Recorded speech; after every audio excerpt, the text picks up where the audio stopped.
Why narcissists choose you, and how the abuse cycle really works. If you've been in a narcissistic relationship, the most dangerous thing you can do is wait. Wait for them to change. Wait for empathy to suddenly appear. Wait for the version of them you met at the beginning to come back. And while you're waiting, you slowly disappear. Most people don't stay stuck in narcissistic relationships because they're weak. They stay because they're focused on the wrong place. They spend years analyzing the narcissist, hoping insight will create change, while ignoring the deeper question, what is it about me that keeps staying, excusing, rescuing, and enduring? This video is not about blaming narcissists, and it's not about shaming victims. It's about understanding the dynamic, because life will repeat the same lesson again and again, just with different faces, until we finally learn what it's trying to teach us. If you don't heal the parts of you that normalize emotional chaos, overfunction in relationships, or confuse suffering with love, you don't just attract narcissists. You enable the pattern to continue, and once you see this cycle clearly, you'll never be trapped in it again. This video is produced by Samantha Munetsi, a renowned writer and psychotherapy expert. Thanks for tuning in. Get ready to get real value for your time. Let's dive in. If you've ever asked, why does this keep happening to me? Why do I attract emotionally unavailable or abusive people? Why do I stay longer than I should? This video will answer that, honestly and compassionately. Part 1. What a narcissist really is. Let's start with something important. We all have narcissistic traits. Wanting to be admired, wanting to feel special, wanting validation, being self-centered at times. That's human. Narcissism becomes a disorder when the person lacks emotional empathy. Their self-worth depends on control and admiration. They exploit others to regulate their fragile identity. They cannot take accountability without shame collapse. Narcissistic Personality Disorder (NPD) is not confidence. It is a defense against deep shame and emptiness. And that emptiness is what drives the abuse cycle. Why their trauma is not an excuse, but a tool. Many narcissists did experience real trauma, neglect, abandonment, emotional invalidation, but instead of processing pain internally, they externalize responsibility, blame others for their emotions, use their suffering to justify harmful behavior. They don't say, I'm hurting, so I need help. They say, I'm hurting, so you owe me. This is where codependents get trapped, why codependents are magnetized. Narcissists are not attracted to kindness. They are attracted to self-abandonment. Codependents often learned early, love equals earning approval, safety equals managing others' emotions, worth equals being needed. So when a narcissist says, no one ever loved me like you do, it activates purpose identity, meaning you don't fall for the narcissist. You fall for who you get to be around them.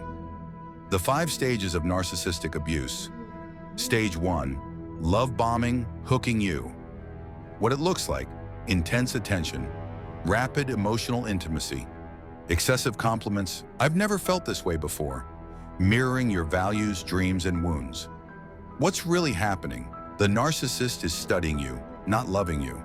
They are learning what makes you feel special, what wounds you carry, what you crave emotionally, what they want.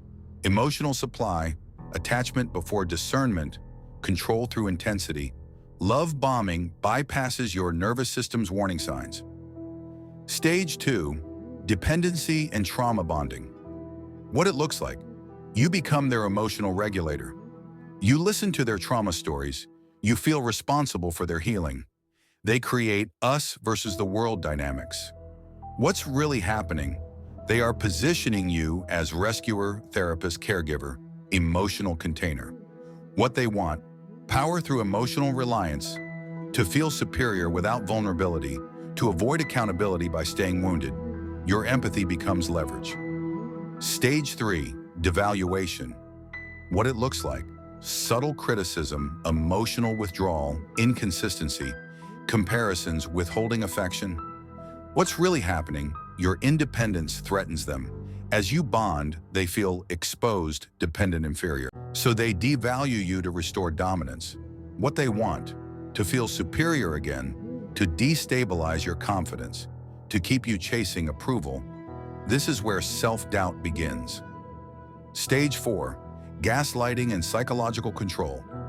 What it looks like: you're too sensitive. That never happened. You're imagining things. Blaming you for their behavior. What's really happening? They are rewriting reality. Because if you trust yourself, they lose control. What they want: cognitive dominance to avoid shame, to make you doubt your intuition. This is the most psychologically damaging stage. Stage 5, discard or hoovering.